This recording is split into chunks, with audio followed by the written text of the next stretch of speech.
I keep starting these videos saying it's gonna be a short one, honest. No rants, no tirades. This is gonna be this one. I say that now that I don't want to spend a lot of time on this one. It's after 11, and I've talked about this quite a fair bit, but I don't think I've gone into the details for my electrical wiring on the bottom.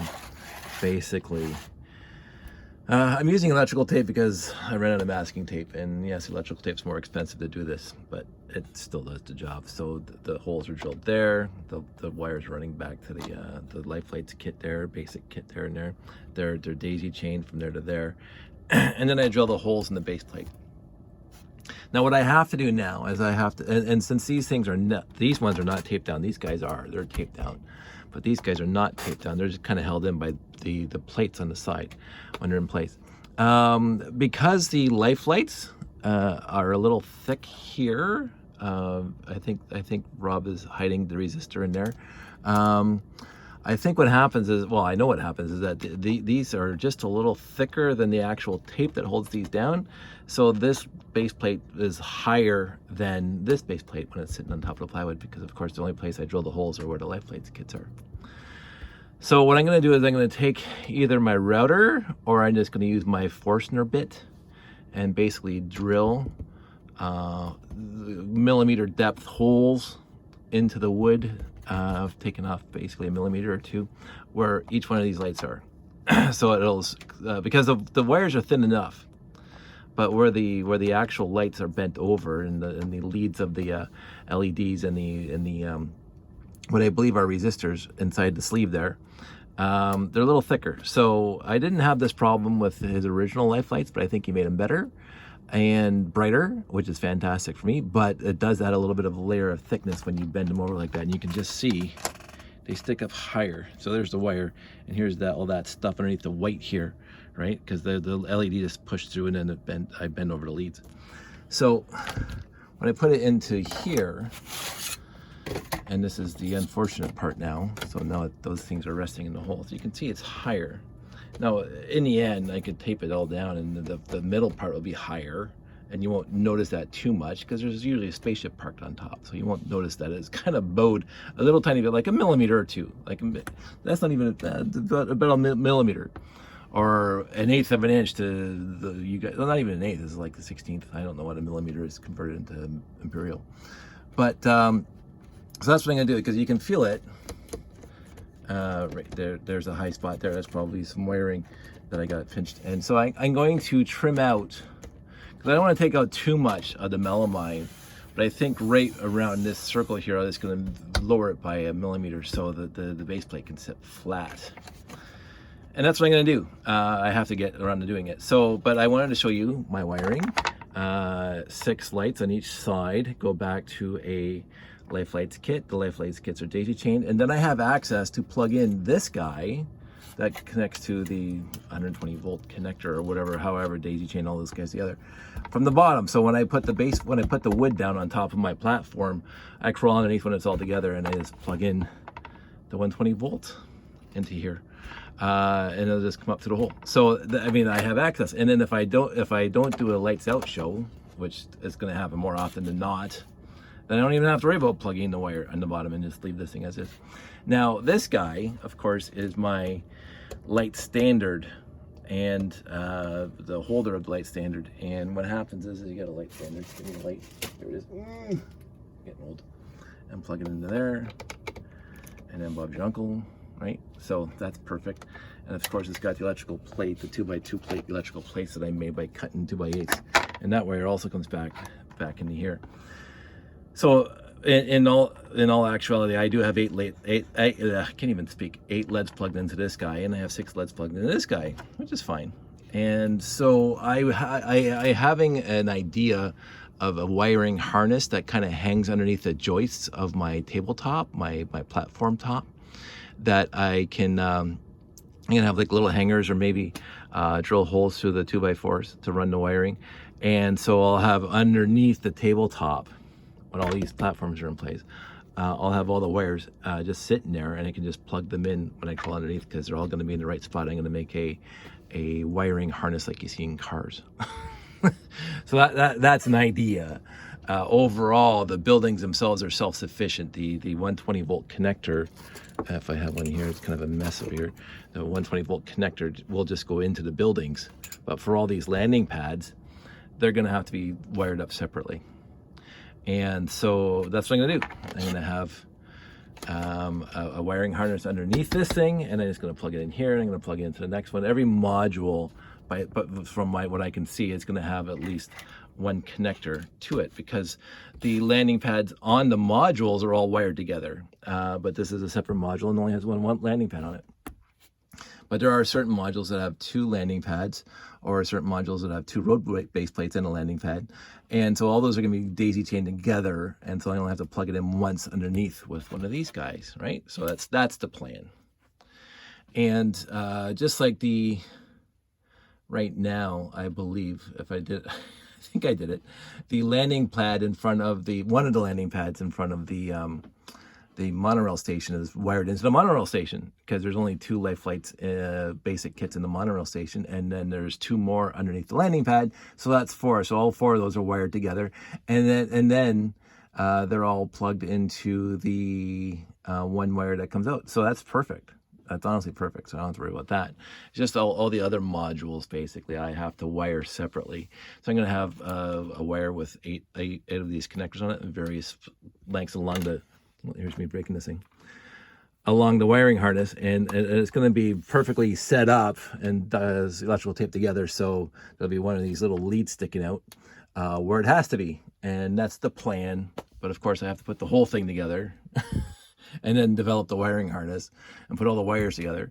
I do have a ribbon strip. Let's see, get down here. I do have a ribbon strip that I plan on using. I got it at sale years ago, and I don't think I need that many. I think with 8, I got a smaller one here that looks even longer. I got it from sale years ago. How much did that cost me? It doesn't have a price tag on it. 10-foot gray. I don't remember it being that much. But and then I got the 16 or whatever it is. I bought those for the wiring harness. And so there is a plan, there's a method to my madness, and trust me that this is madness. So, but while we're here, let's light her up. So I'm going to take my 120 volt connector here, and I'm going to connect it to this guy here. And I'm going to, that guy there is connected. And I'm not going to come underneath because this isn't on my tabletop. So I'm going to just plug it into here. You can see me plugging it in here, right there. And the lights come on. All the lights are on. Thanks, Rob. And then, as I say, this wire is going to be underneath when the time comes. And then I'm going to plug this thing into here. And the lights come on. Oops, you can see that. So plug it in. See? Ta-da! That's why I have the 2x2 electrical plates underneath. And let's just get over here. Again, I should have thought about this when I keep on thinking about this when I make these videos, that I should be ready for it and turn off all the lights in my room, because I got some overhead lights and I got my spotlights, and there we go. I'll hide this thing for a sec. Now this LD, this is Lunar Delivery 01. This is on the left side of the base, and this is where it's going to have like a 924 with the back end open, and the forklift taking goods, sundries, whatever, out of the back here and bringing it inside the station. That's what this landing pad's for. So, and I'm glad I put 2 spotlights here, because I'm actually going to angle one this way, so it gets onto the sidewalk over here, the walkway over here, because there's going to be guys walking here, right? So, so I'm glad I developed my lights the way I did. So now there's only been 1 light on the spaceship, and there's going to be 1 light over here. And as you can see, my lights are out in my room, and the whole area is just lit up by these 2 spots. And if I take that spots off, you can see. And then also these lights that I did not cap. I can't remember who mentioned it during one of my Facebook things.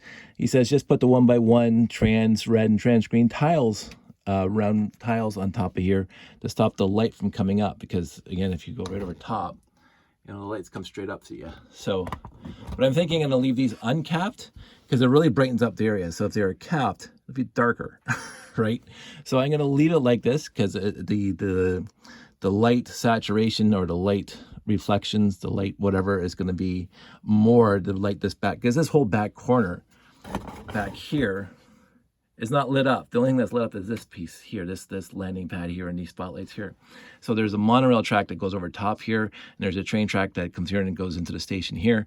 Not a lot of, this was a dark spot when I did it outside in the driveway a couple of years back, I guess over a year ago now. And I realized this was a very dark spot. And I'm thinking with this thing here, it's lit enough now going forward. And I like that. And of course, if I just turn off there, the whole thing's off. I love Rob Hendricks life lights. They're the best. Anywho, this is gonna be my last one for a while because I've actually run out of, I only have 8 lights left for my last order. So I have to order more. I have to figure out how many I need to order. So I'm gonna be doing that. So, and that's basically, do I have my map here somewhere? I thought I did. Maybe I misplaced it. Nope, right here. So let's talk about this for a sec. So not, again, I don't want to go off too much. So this number 1 is this number 1. This plate here. So I just finished lighting up this landing pad right here. The spotlight's here. It's going to go shine over here. So that's landing pad 1. The last one I just did was the other side, the repair bay over here. So that one's lit up now. So that's 2 is done. 3 is done because that's half the monorail station. This is the other half, so that one's also lit up. 4 I've done. This is the first one I did. Oh, actually 7 was the first one I did. 4 and the 1 road plate I did on a different video. So now I have 5 to do. And 9 you saw is just one of the vehicles and the portable spotlights. So 9's lit up now. So I have 5 and 8 to finish, and 5 has 2 road plates and 1 landing pad. So that's going to be 2 life lights kits there just for the landing pad, and 1 life light kit for the 2 road plates. And then of course a couple spots. And then the 8 again is going to be 2 life light kits just for the landing pad. Probably no spots because it's going to have spots over here. I don't know. I'll see whatever I did for 7 I'm going to do for 8 because it's basically a mirror image of one another. I think I put a spotlight in this corner for 7. So I'm going to put a spotlight in this corner for 8. So 5 and 8 I have to do, and that's 1, 2, 3, 4. 2 landing pads, 2 road plates, and I think 1, 2, maybe 3 spotlights. So that's not too bad, but I do have to order them. So that's 12 LEDs, 24, this is 28 because there's 4 in there, and that's 32. But I want some spares, so I'm probably going to make a nice life lights order for 40 or 50 and see what Rob can do for me. So I have 8 here. I'm going to order 40 more because that'll be 48 altogether. I have enough. I think I have enough. Let's see, because I wanted to count this before I go to bed. This is my Rob Hendricks life lights kits. And I have to make sure that I have enough basic kits in here. I think, what did I say? 2, 4, 5 life lights kits. It's not 6. I think it's at 6. Let's see, go through again.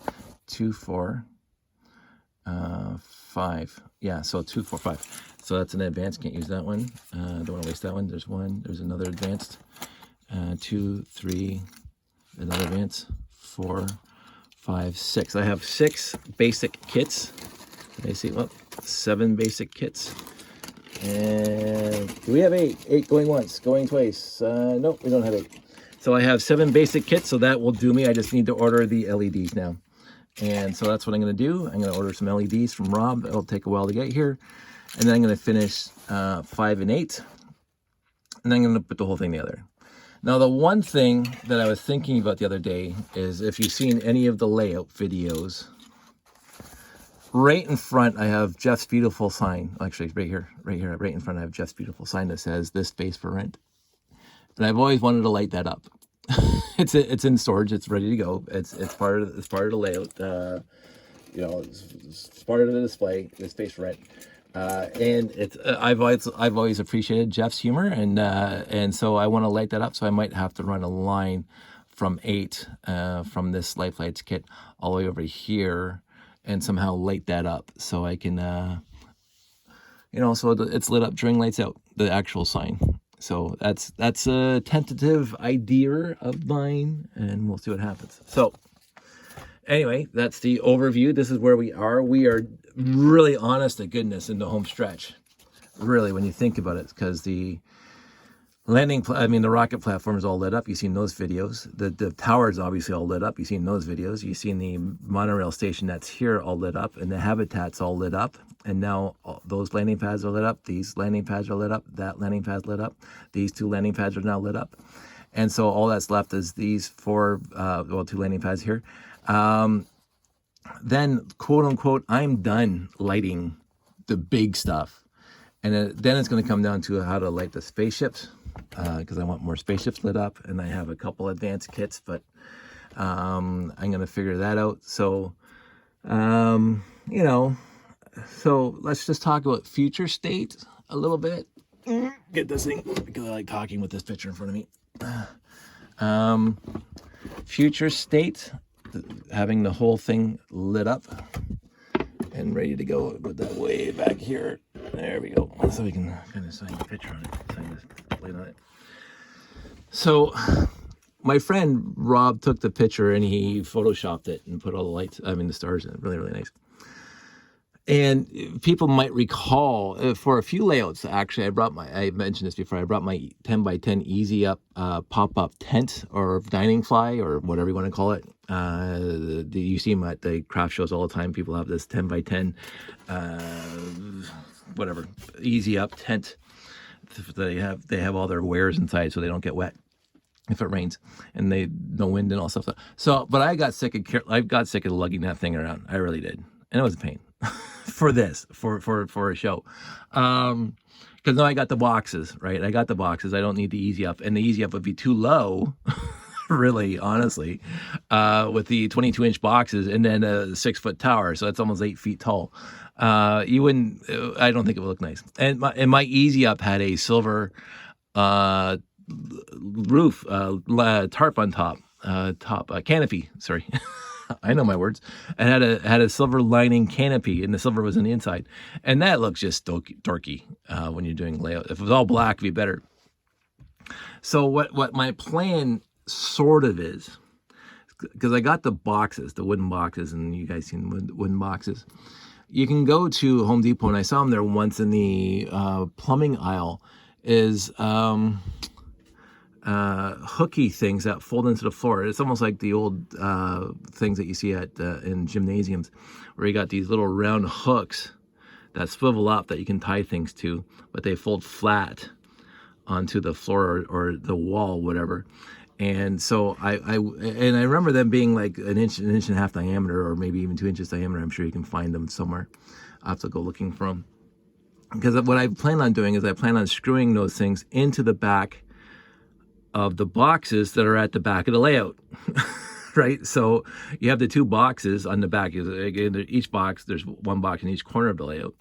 And so like there's a box here, here, here, and here on each corner. And then of course this platform's on top. So if you have a box here and you have a box here, and you screw those pop-out things onto the back here, you can go get like PVC, like 1.5 inch PVC that fits into that little ring.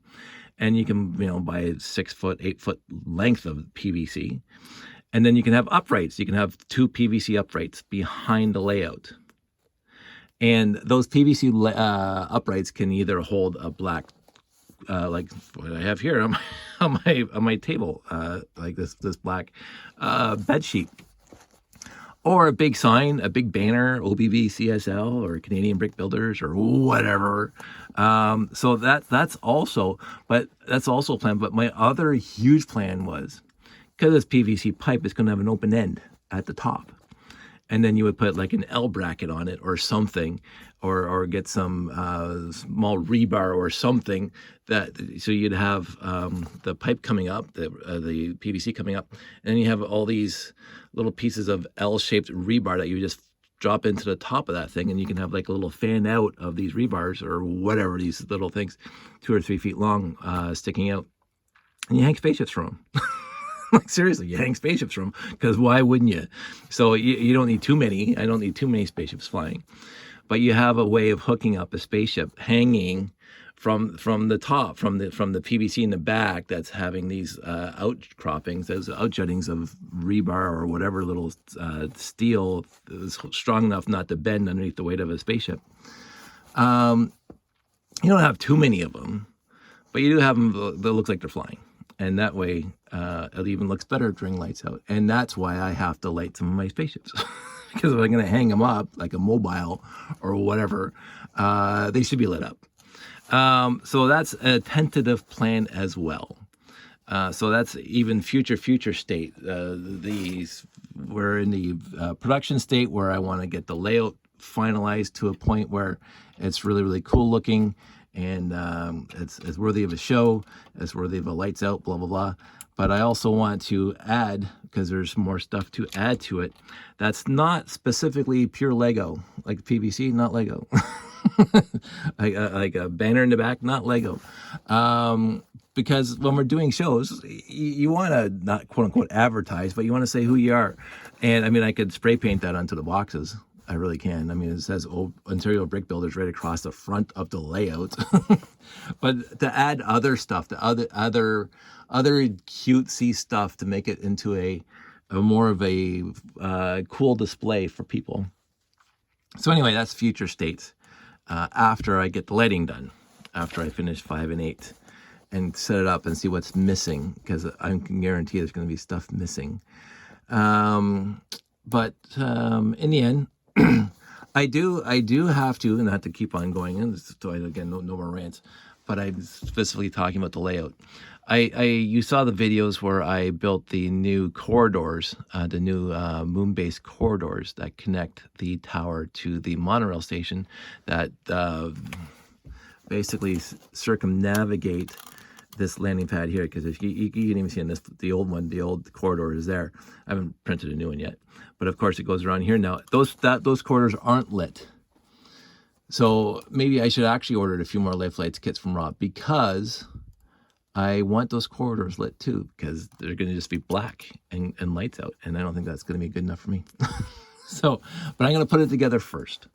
After I get 5 and 8 done, I'm going to see if I can set it up in the living room and see how it looks. And then, of course, I'm going to take videos and you'll see them.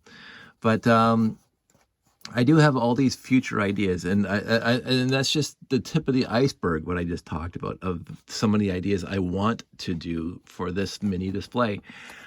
Because I'm not doing a huge display anymore. I'm not doing a 10 by 18 like I did at One Brick Fet. And Jeff and I are not doing a 12.5 by 12.5 like we did at the Christmas train show years ago. And I'm not even doing a 10 by 10 like we've done at Brick Fet and underneath the canopies and stuff. And when I did a collab with David, that was 10 by 10. I mean, it had a little notch out of it, but it was still 10 feet on one side and 10 feet on the other side and 5 feet. So it's a little L-shaped thing. That worked fine for those shows because I didn't have the big wooden boxes. And when I added the big wooden boxes and the platform, there's a lot more air inside the boxes, and that takes away stuff I could bring to a show. But of course, it takes away time to set up for a show too, because again, all those old 10 by 10 layouts that were on the ground or on top of tabletops took 4 to 5 hours to set up. Minimum. As I said, Jeff and I, when we did the square, we call it the square, the 12.5 by 12.5, that took 2 days to set up. So it's like, yeah, I do love it. I honestly loved it. Like, if there was nothing else going on, setting up for 2 days, hey, love to. But because we're down to doing 1 day or 1 afternoon shows, like shows for like 4 or 5 hours in the afternoon. They start at 10 and they're done by 3, and you're out the door. I don't want to spend more than 2 hours setting up the layout. And the wooden boxes, again, I mentioned this before, the wooden boxes also cut down on the amount of stuff I have to rebuild when I get to a show, because when I threw everything in the cardboard boxes, things broke, especially the ships and the cars and all the other stuff. Because, I would put them in a Ziploc, and even Sandy and I started making bubble wrapped baggies for them. But still, this thing in a bubble wrap is still going to break basically just as much as if you just put it in a box by itself, right? Because these things don't care about bubble wrap. They're just going to pop off. And so you're spending more time rebuilding ships and stuff, and that takes time. And setting up all the monorail, that takes time. And setting up all the track, that takes time. And putting all the stuff on the base plates, that takes time. Whereas right now, my base plates, all these base plates, have everything on them already, ready to go. So This is where the monorail goes. This is where the track goes. It's ready for that. The doodads, as you can see, are already on it, right? And the elevated train track, I already have those pieces here. The curves are built in with the elevation. Don't have to worry about that. And again, when these things are all taped down properly, I don't even have to worry about the lighting, right? So it's like, this takes away so much. And putting these pieces, like straight up, just putting those pieces on here onto a landing platform. I didn't do it for some shows because I didn't have the time to get it done, right? So all of a sudden you got all these landing pads with no pips on them. What's the point? Even when it wasn't lit. And just putting the base plates down took 20 minutes to half an hour because, oh, which way they're situated, because you have to turn around, because most of the crater plates are situated or angle or spin where they have to, like this thing is this way because it misses the curves of the train track, so it can't be this way. The crater can't be this way. And when they're not taped down and you're setting this thing up and you give somebody my blueprints, hey, can you put out the can you do this? Because again, I have the one sheet where it just shows you the actual base. There it is, right? And I say, oh, let's put the crater plates out there, and they, oh, there's the crater plate, but they never put it this way. Right, so you're all of a sudden you have to turn things around, and of course they put the 2x2 brick plates on them. So now you take the whole thing apart, and it's like, I love help, but this is a lot better now that these things are taped down. I don't have to worry about it anymore. It saves time setting up, and it also saves time taking down. And it stores better now. The cardboard was like I had to put it in a shelf, and just trying to push into a shelf, I could hear things breaking inside. Whereas with these wooden boxes, things don't move inside the wooden boxes. As I said, the only major concern I have for the wooden boxes right now is my monorail station, because the monorail station is laid flat to fit into the box, and because it spans a good 20 bricks and the second and the top level, that's gonna, like, every bump, that thing keeps on going down, and I have to compress it again every time I take it out. If it was stored vertically, I wouldn't have that issue. But I can't store it vertically because then I have no other place to put the landing platform and the other things I have in there. So right now, it is what it is. It hasn't broken yet. I remember back in the day when I had it, when I was using cardboard boxes, I didn't have a cardboard box that could hold the monorail station. And I just put it in the back and sandwiched it between two boxes. And 9 times out of 10, I got to a show and it was broken. So it is what it is. Now it's not. I did 3 or 4 shows that one year before COVID lockdown, and it didn't break once. But those are within a good half an hour of driving, not 18 hours to Chicago. So we'll see what happens then. I know this is a lot of different things, not too many tangents, specifically focusing on the layout, talking about future states and why I do things the way I do them. I just wanted to show off this one next landing pad that's lit up, and I'm going to, as I say, I'm going to route or Forstner bit out an area in there so these things can sit flatter. Other than that, I think we're good. So no tangents, no rants, no nothing. Yay! We made it to the end of an episode. A nice episode without any yippage. I want everybody out there to stay safe. It's a Sunday night. Back to work tomorrow. One more little thing, and I don't know if I'm going to be able to do it justice, so I might do a different video. I actually built a helper for my landing pads. This thing, when you flip it upside down, fits perfectly on here with all those lights on it. And even this for the spotlight holder. So this is when I do all my wiring and all my taping on the bottom. I put it on top of here to do that. And I can even look underneath and see if the lights are on. So I made a jig. I made a jig. So, and it's always there. So anyway, there you go. Everybody stay safe, take care, and I will talk to you soon.